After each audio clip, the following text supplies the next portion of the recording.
గట్టి పరకపై అగ్గి పిల్లల కట్టు మన్నలైన కన్ను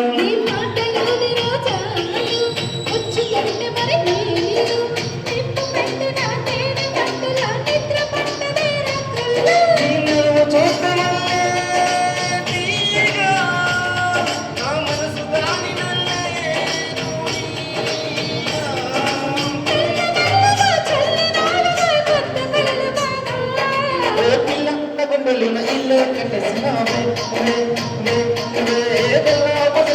ముగ్గే పెట్టేసినావే కాళ్ళ పిట్టలే వలపు నీ బయట మెట్టుపై వాలింటే పూల గుంటలే మెరుపు నీ కట్టు గొడ్డులో దూరిందే తేనె పట్టులా నీ తీపే నన్ను కట్టింపడేసిందే